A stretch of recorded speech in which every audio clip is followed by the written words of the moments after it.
Hey guys, and welcome back to my channel, and today's video is going to be something that I want to kind of make this like a new yearly tradition of sorts, but like you can tell from the title, today I'm going to talk about my top 5 ingredients slash actives that I feel like have been highlights throughout the year. If I have to summarize and talk about like the standout active products that I have been trying out and testing out regularly throughout the year, and what my favorites are in terms of like products from each of these specific categories, or rather ingredients slash actives, whatever you want to call it, then I do have some product recommendations to share with you as well, like my favorites, the ones that I really love from each of these particular categories. So yeah, that's what this video is going to be about. The main reason I wanted to start doing this, I want to quickly talk about that before we dive right into the video. So for me personally, I thought that this would be a great idea because every single year I feel like I either add something new into like what I want to really try out and test out, and then I end up falling in love with it. And then there are also other times where I start using something, I use it maybe for a year or two, and then I realize that, you know what, even though this is great, but then I kind of move on to something else, find something better. So this will be kind of like a yearly journaling kind of a thing. Every single year I can look back on like what ingredients I was using in the previous year, and then what other ingredients I discovered in the new year, and it can be kind of like a yearly thing to look back on. And then 10 years down the line I can see how my journey has kind of changed with different active ingredients, and what my skincare routine looked like back then, like 10 years back, versus what it looks like right now.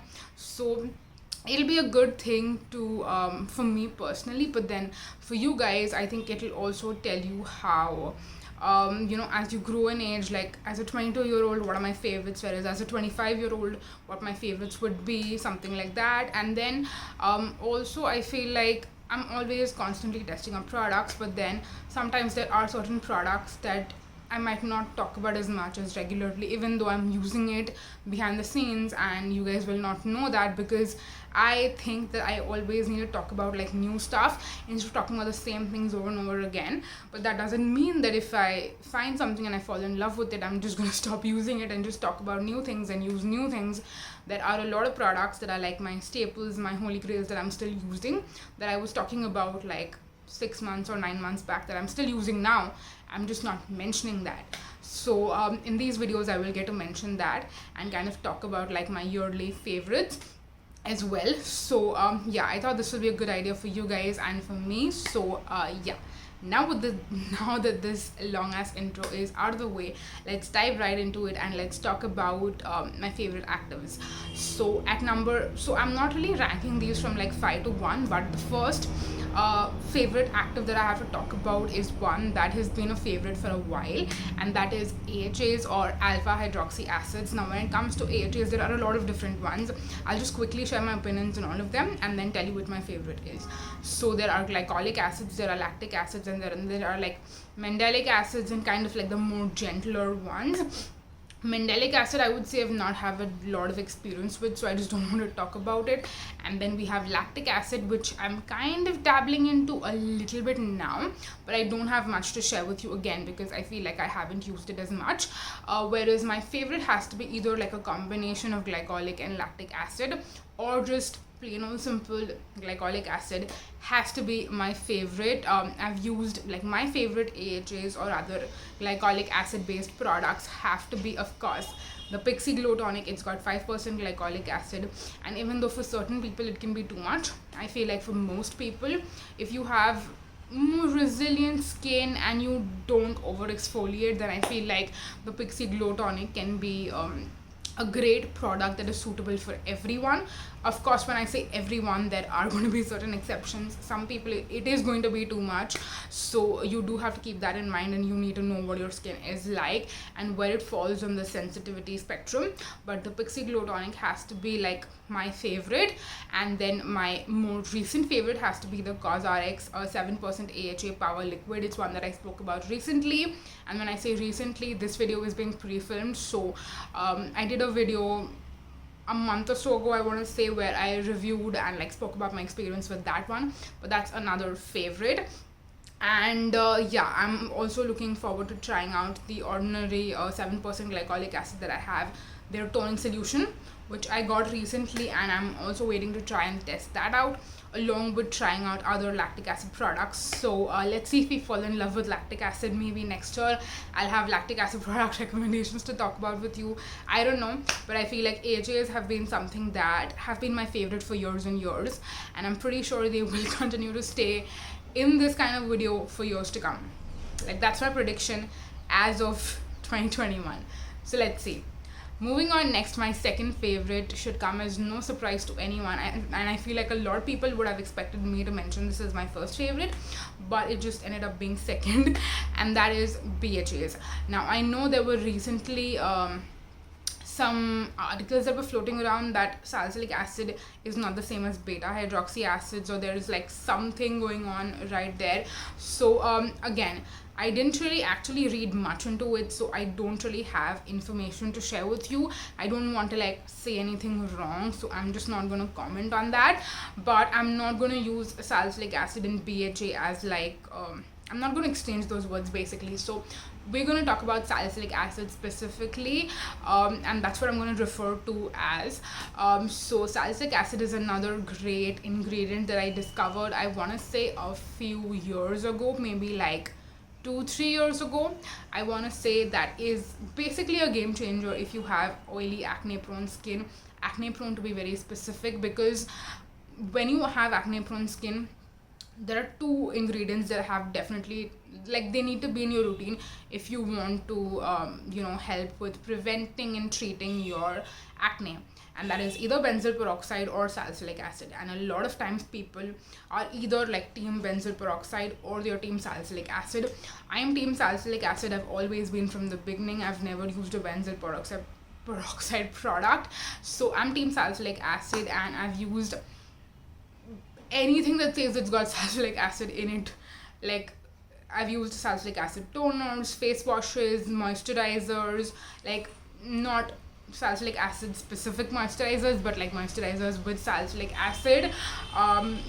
And again, when I say salicylic acid, it can also be willow bark extract, which salicylic acid is derived from if it's like a natural form of salicylic acid. So yeah, I've used anything and everything that is anywhere remotely related to the salicylic acid family. And some of my favorite products that I feel like I would say I can make like a whole video honestly dedicated to my favorite salicylic acid products. But if I have to give you two products that are like highlights, standouts that you will continue to see in my routine for a long time, and that's why they're my that's why I'm mentioning them, that's why they're my absolute favorites, is first of all the minimalist 2% salicylic acid serum.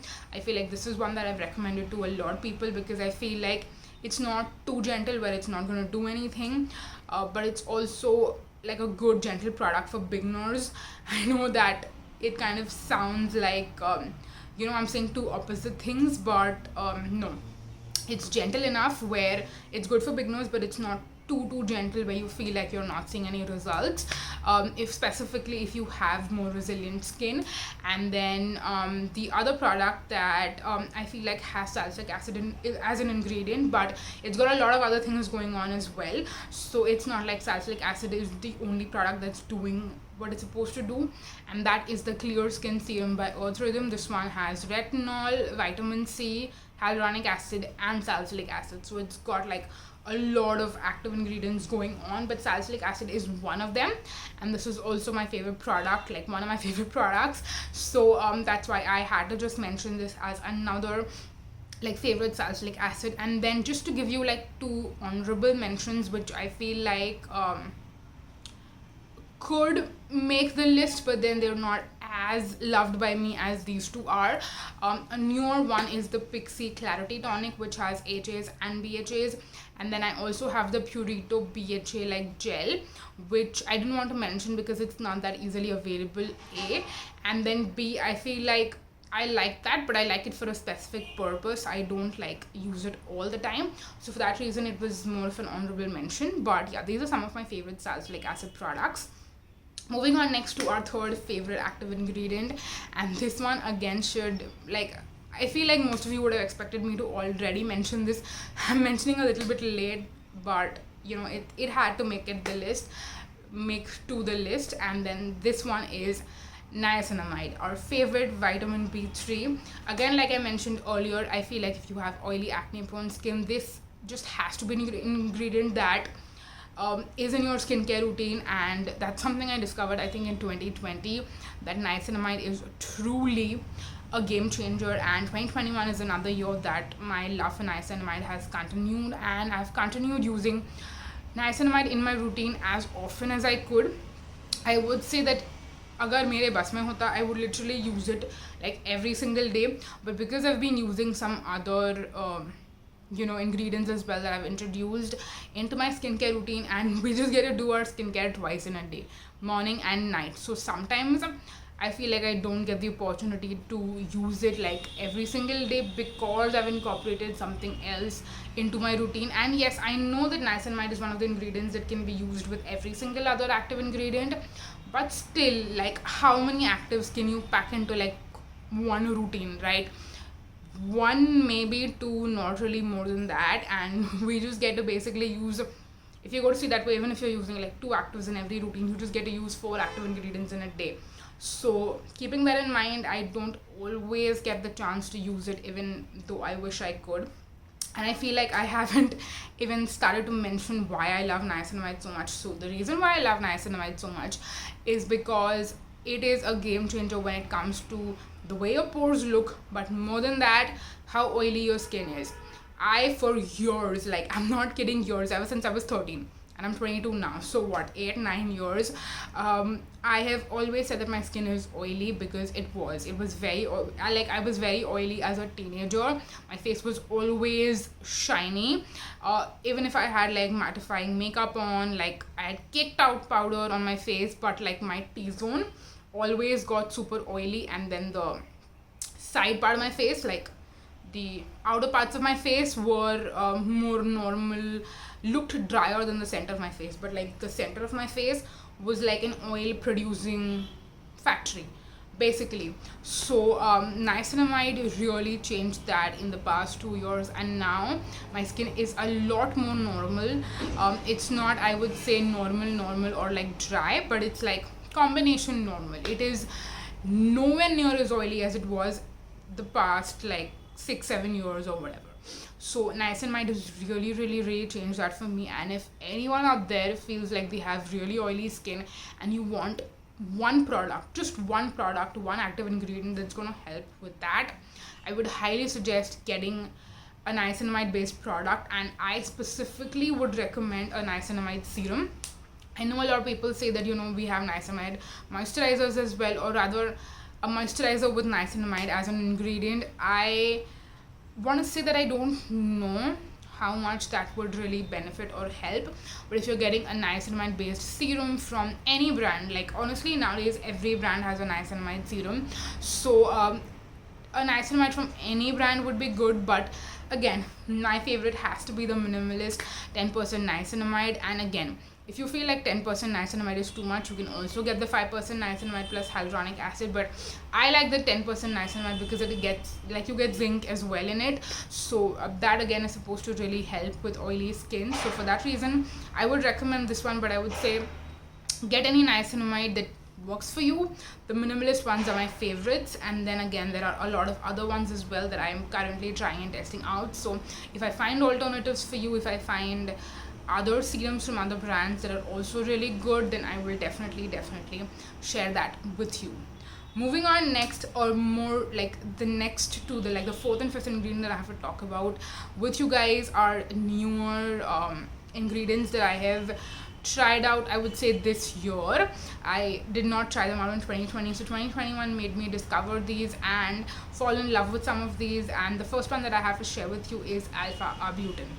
Now you guys know, I mentioned earlier, I've had acne prone skin since I was 13-ish, and it was a struggle. And even if you see me now without a makeup, you will still see a lot of the scars and marks that I have, specifically on my cheeks, like right here. There's a lot of it going on. And it's kind of not something that's ever like stopped, because I still break out, I still get acne, not acne, but I still get pimples and breakouts sometimes, and those do leave behind marks. So this is an ongoing journey, and a product that helped me quite a bit when I first tried and tested it out earlier this year, I want to say, was the Altruism Alpha Arbutin 2% serum. I've used a lot of other products to target this specific issue, specifically a lot of vitamin C products I've used over the years to help with my hyperpigmentation, and nothing has ever helped. Like, a few things have, and they've kind of improved it a touch, but then again, like I mentioned, it's not like these breakouts have ever stopped. I keep getting breakouts every once in a while, and sometimes it's more than once in a while. So a product that's really significantly reduced a lot of the marks. It hasn't gotten rid of everything, but it's gotten rid of a lot, and that is this Altruism Alpha Arbutin serum. So if you have to ask me what is the one product that basically changed my life, then I have to say, along with products that have helped my acne, like Salicylic Acid, like the active acne, I feel like is the thing you need to treat first before you treat the hyperpigmentation. But yeah, if there's one thing that has truly helped with the hyperpigmentation, then it has to be this Alpha Arbutin serum, which I know I don't talk about much anymore. I don't even have it, but that's because I'm trying out other products as well for hyperpigmentation, and if none of those work, you best believe I'm going to come back to this, and I'm never going to buy any other product for hyperpigmentation ever again. So yeah, this is the only Alpha Arbutin specific product that I've tried, but I do want to try out a lot more products with Alpha Arbutin and other ingredients that are supposed to help with hyperpigmentation in 2022. So stay tuned for that, because that's definitely coming. Like, there's no way I'm gonna ever stop doing that, because these marks haven't gone yet, and I don't think they're gonna go anytime soon, unless and until I find some other magical product.